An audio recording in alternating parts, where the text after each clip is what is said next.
जलवायु।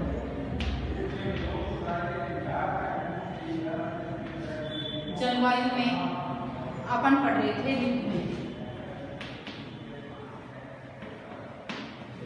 ऋतुओं में अपन ने शीत ऋतु और ग्रीष्म ऋतु पढ़ लिया था। अब है मानसून काल या वर्षा ऋतु। अब कौन सी है इसमें? वर्षा ऋतु। वर्षा ऋतु। अब वर्षा ऋतु में अपन पढ़ेंगे मानसून का आगमन और मानसून की वापसी।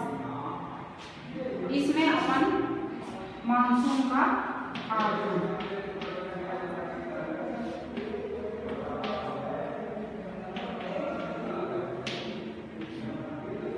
अब यह अपन ने पीछे भी पढ़ा है।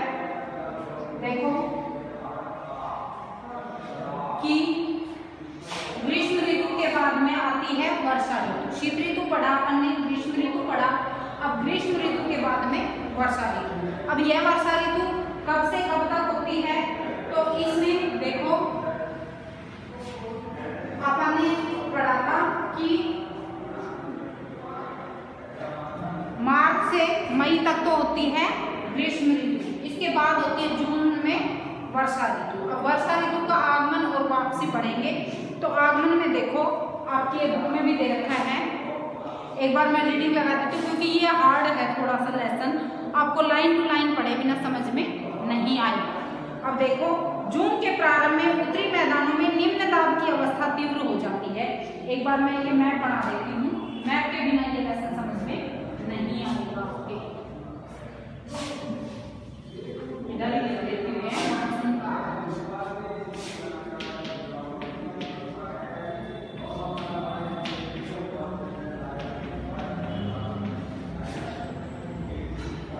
ठीक है। इसमें देखो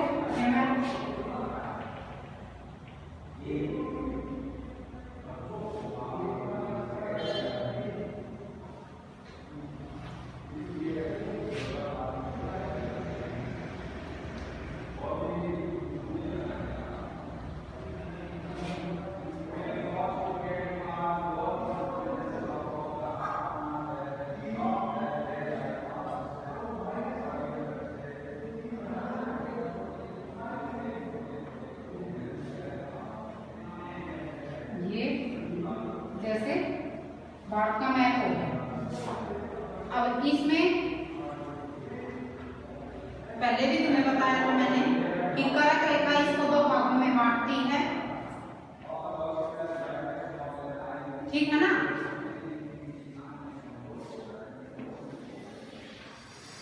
कर्क रेखा इसको दो भागों में बांटती है। तो इसमें देखो अपन ने अभी पढ़ा कि उत्तरी मैदानों में निम्न दाब की अवस्था तीव्र हो जाती है जून के प्रारंभ में। उत्तरी मैदान, ये मैदानी क्षेत्र है ना, ये हमने पहले लेसन पढ़ा था, ये हिमालय क्षेत्र, ये मैदानी क्षेत्र, इसमें वायुदाब क्या हो जाता है? कल भी मैंने बताया था निम्न हो जाता है।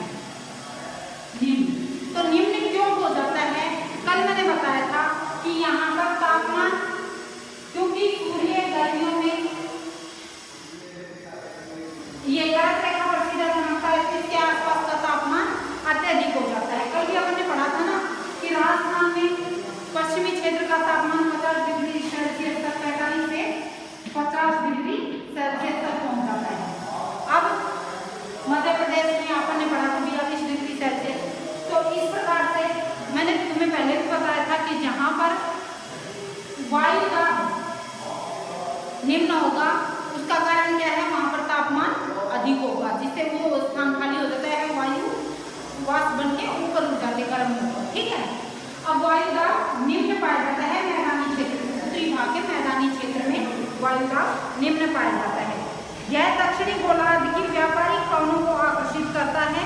यह दक्षिण पूर्वी व्यापारिक पवने, अब दक्षिण पूर्व किधर होगा? यह है पूर्वी क्षेत्र, यह पश्चिमी क्षेत्र, यह उत्तरी क्षेत्र और यह दक्षिण। दक्षिण पूर्वी ये क्षेत्र होगा बंगाल की खाड़ी में।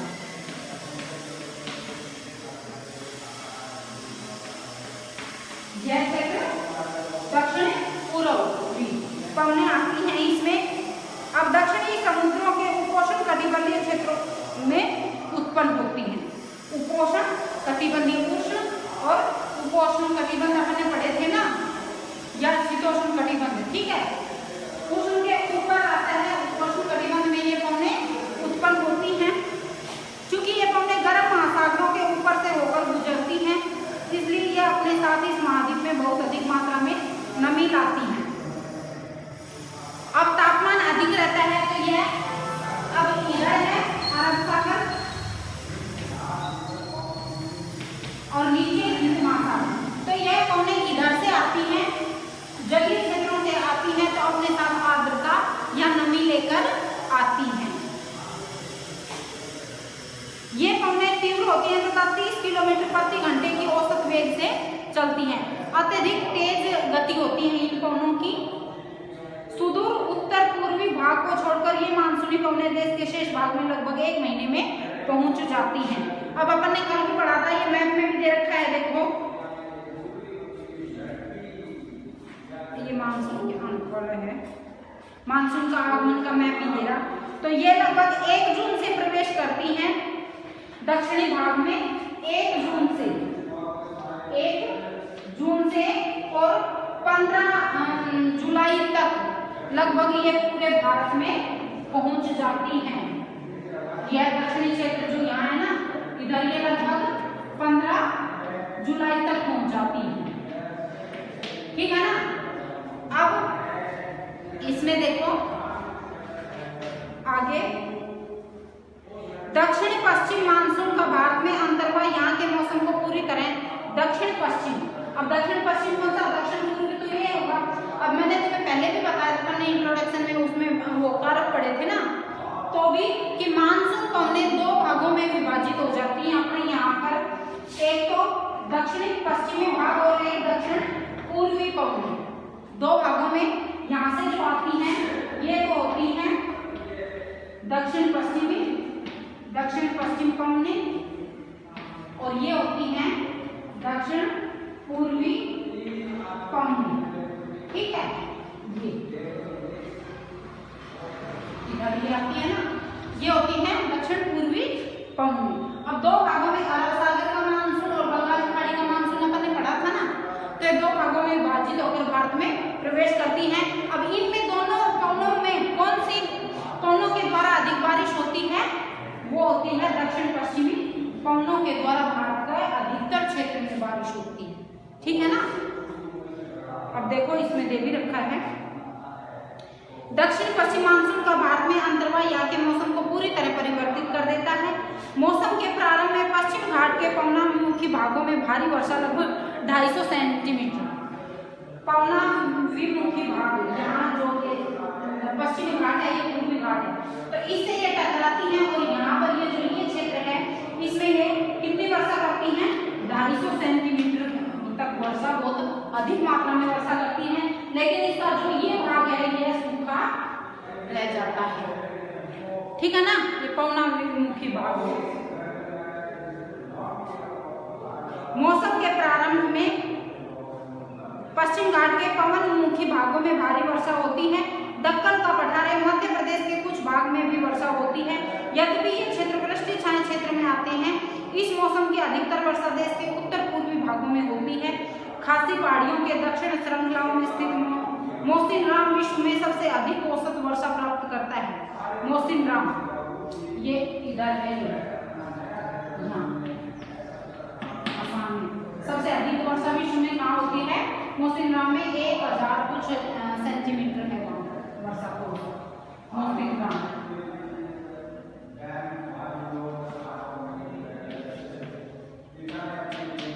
यह स्थान का नाम है, सबसे अधिक वर्षा होती है। यह इन उत्तर पूर्वी पहाड़ियों से, इधर ये पहाड़ियां हैं इसकी हिमालय की, इनसे टकराती हैं और यहाँ पर ये अधिक वर्षा करती हैं, ठीक है, ये याद रखना है आपको। गंगा की घाटी में पूर्व से पश्चिम की ओर वर्षा की मात्रा घटती जाती है। राजस्थान एवं गुजरात के कुछ भागों में वर्षा बहुत कम होती है। अब देखो ये बातें दो आपको समझने की हैं। इसमें देखो आप एक बार मैं मिटा देती हूँ।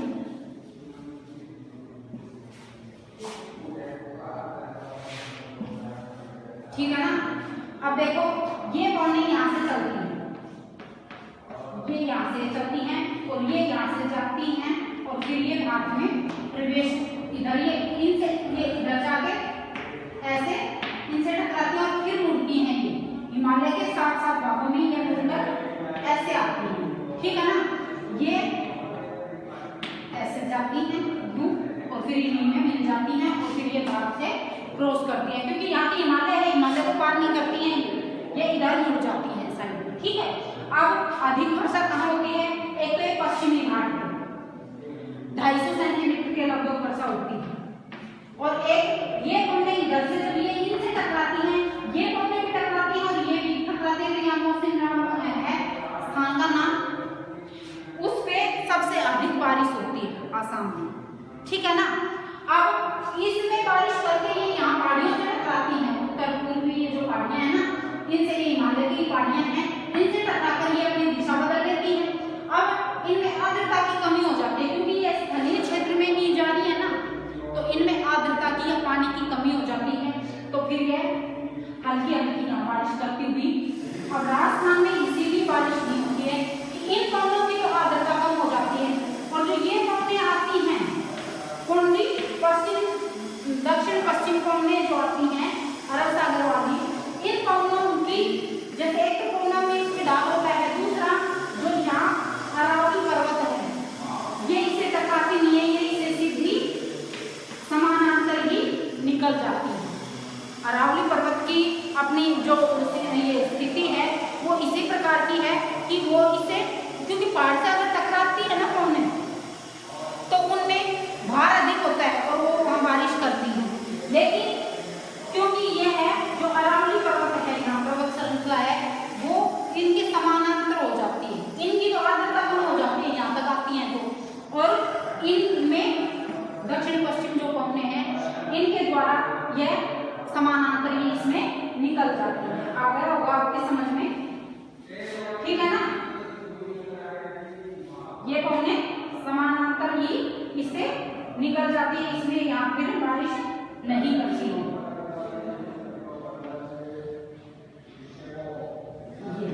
ठीक है। इस प्रकार से अब देखो आगे इसमें मानसून से संबंधित एक अन्य परिघटना है वर्षा में विराम, कि कुछ समय के लिए वर्षा, जैसे अब की बार आप देख रहे हो कि मानसून के द्वारा बहुत ही कम वर्षा हुई है अपने क्षेत्र में, तो उसमें विराम कुछ समय के लिए, क्योंकि इनमें आर्द्रता की कमी हो जाती है, पानी की कमी हो जाती है, तो उसमें विराम हो जाता है या रुक जाती है। इस प्रकार इसमें आर्द्रता एवं शुष्क दोनों तरह के अंतराल होते हैं। इस प्रकार इसमें आर्द्र एवं शुष्क दोनों तरह के अंतराल होते हैं। दूसरे शब्दों में मानसूनी वर्षा एक समय में कुछ दिनों तक ही होती है।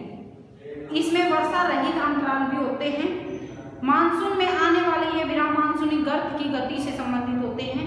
विभिन्न कारणों से गर्त एवं इसका अक्ष उत्तर या दक्षिण की ओर हो सकता रहता है, जिसके कारण वर्षा का स्थानीय वितरण सुनिश्चित नहीं है। जब मानसून के गर्त का अक्ष मैदान के ऊपर होता है तब इन भागों में वर्षा अच्छी होती है। दूसरी ओर जब अक्ष हिमालय के समीप चला जाता है तब मैदानों में लंबे समय तक शुष्क अवस्था रहती है। हिमालय की नदियों के पर्वतीय जलग्रहण क्षेत्र में विस्तृत वर्षा होती है। इस भारी वर्षा के कारण मैदानी क्षेत्र में विनाशकारी बाढ़ें आती हैं एवं जान माल की हानि होती है। उष्ण कटिबंध निम्न दाब की तीव्रता एवं आवर्ती भी मानसूनी वर्षा को मात्रा एवं समय को निर्धारित करती है। यह निम्न दाब का क्षेत्र बंगाल की खाड़ी के ऊपर बनता है तथा मुख्य स्थलीय भाग को पार कर जाता है। यह गर्त निम्न दाब के मानसून गर्त के अक्ष के अनुसार होता है। मानसून को इसकी अनिश्चितता के लिए जाना जाता है। शुष्क एवं आर्द्र स्थितियों की तीव्रता आवर्ती एवं समयकाल में भिन्नता होती है। इसके कारण यदि एक भाग में बाढ़ आती है तो दूसरे भाग में सूखा पड़ता है। इसका कारण आगमन एवं वापसी प्राय अव्यवस्थित होती है, इसलिए ये कभी कभी देश के किसानों की कृषि कार्यों को अव्यवस्थित कर देती है। ठीक है, अब इसमें देखो, इसमें दो चीजें पढ़ी हैं अपन ने कि किन्हीं क्षेत्रों में अधिक बारिश होती है। ये मैंने तुम्हें पहले भी बताया है कि कई बार मानसून में विराम लग जाता है या मानसून कुछ समय के लिए रुक जाती है कुछ अंतराल से। जैसे मानसून का समय अपने यहाँ 1 जून है भारत में प्रवेश करने का, लेकिन वो कुछ विलंब से आती है। तो इसका ये जो वायुदाब क्षेत्र है इसी से कई बार यह ऊपर खिसक जाता है और कई बार यह नीचे आ जाता है। अब वायुदाब का जैसे अधिक गर्मी पड़ेगी, अधिक वायुदाब रहता है। फिर इसके अलावा ये कह रहे हैं कि जैसे ये अब ये पश्चिमी घाट से टकराती हैं ये पौने, तो इनकी आर्द्रता कम हो जाती है। यहाँ पर पश्चिम घाट के पश्चिम भाग में ये अत्यधिक बारिश करती हैं, लेकिन यह जो यह क्षेत्र रह जाता है ना, यह वृष्टि छाया क्षेत्र रह जाता है। वृष्टि छाया क्षेत्र का मतलब इसके अपोजिट, क्योंकि इन पहाड़ियों को इस घाट को पार करते ही इनमें आर्द्रता की कमी रह जाती है और ये आगे आगे निकल जाती है। ठीक है, टकराती नहीं है ना, अब उसको पार करते ही ये बारिश नहीं करती है, फिर यह आगे निकल जाती है। तो इस प्रकार से यह मानसून का आगमन। अब अपन ने ये 2-3 चीजें पढ़ी हैं कि जून के महीने में मानसून का आगमन होता है। लगभग 1 जून से अपने भारत में दक्षिण भाग से मानसून प्रवेश करती है और 15 जुलाई तक पूरे भारत में यह फैल जाती हैं या चली जाती हैं मानसून पवनों के द्वारा। अत्यधिक बारिश कहाँ होती है? किन्हीं क्षेत्रों में। तो अब देखो जैसे यूपी, बिहार, ये पश्चिम बंगाल, इनमें आप देखते हो जो नदियां हैं उनमें अधिकतर क्षेत्र में बाढ़ आती है मानसून के समय में। वो क्यों आती है? क्योंकि मैंने अभी बताया था कि ये पवने भी और ये पवने दोनों मिलकर इसमें या फिर ये हिमालय पर्वत से टकराती हैं और कुछ तो 12 नदियां हैं और कुछ इधर या मानसून अधिक बारिश होती है मानसून के द्वारा, जिससे कि बाढ़ की स्थिति उत्पन्न हो जाती है। और एक तरफ अपन देखते हैं यहाँ राजस्थान में, गुजरात का कुछ भाग जहाँ मरुस्थल है उसमें बारिश ना के बराबर होती है, पूरा सीजन गुजर जाता है लेकिन 1 या 2 बार भी बारिश नहीं होती, पानी की अत्यधिक कमी होती है तो सूखा पड़ता है। तो इस प्रकार अपन कह सकते हैं कि मानसून सभी जगह एक समान नहीं रहता है। कई बार मानसून जैसे कि जो अपन ने अभी इनकी स्थिति पढ़ी कि वायुदाब की स्थिति, थोड़ा सा खिसक जाना, सूर्य की स्थिति, इस प्रकार ये पवनों की दिशा मुख्य में प्रभाव डालती है। तो अब मानसून का आगमन में अपन ने पढ़ा है कि 1 जून से 15 जुलाई तक के भारत में जाती हैं। यह पवने 2 भागों में बढ़ जाती हैं, दक्षिण पश्चिम पवने और दक्षिण पूर्वी पवने। ठीक है ना, जो कि अपन 2 भागों में कैसे बोल सकते हैं? अरब सागर की मानसून शाखा और बंगाल की खाड़ी की मानसून शाखा। अरब सागर की जो मानसून शाखा है इससे अधिकतर क्षेत्रों में, भारत के मैदानी क्षेत्रों में भी और इनमें बारिश होती है। ये क्षेत्र जो ये पश्चिम भाग है, उत्तर पश्चिम भाग, ये सूखा रह जाता है। ठीक है, अब अपन इसमें एक चीज और कि ये पवने क्यों उत्पन्न होती है, अपन ने सबसे पहले लाइन पढ़ी थी अपन ने कि यह जो ये पवने हैं ये वायुदाब, क्योंकि स्थल का वायुदाब गर्मियों में यह जो कर्क रेखा अपने यहाँ से गुजरती है, इसमें कर्क रेखा के पास जैसे ये स्थलीय भाग है, अब स्थलीय भाग का तापमान अधिक रहता है और जलीय भाग का तापमान कम रहता है। ठीक है, अब जहां पर तापमान अधिक रहता है वहां पर वायुदाब कम पाया जाता है, कम वायुदाब। अब स्थलीय भाग का वायुदाब कम है और जलीय भाग का वायुदाब अधिक हो जाएगा, अधिक वायुदाब। ठीक है ना। अब जब ये पवने जलीय भाग से स्थल की ओर चलते हैं इसीलिए वर्षा करती है। ठीक है, अब ये तो थे मानसून का आगमन, किन किन कारणों से ये पवने, कौन कौन सी पवनों के द्वारा मानसून अपने यहाँ आता है। दक्षिण पूर्वी व्यापारिक पवने और दक्षिण समुद्र के उष्णकटिबंधीय क्षेत्र में यह उत्पन्न होती है, ये अपन ने अभी पढ़ा ना। और इनकी एक दूसरी विशेषता है कि मानसून जो ये पवने आती हैं इनकी गति अत्यधिक होती है, 30 किलोमीटर प्रति घंटे की रफ्तार से ये चलती हैं, तो इसीलिए तो जल्दी ये भारत के पूरे भाग को क्रॉस कर जाती हैं। अब अपन कल पढ़ेंगे मानसून की वापसी।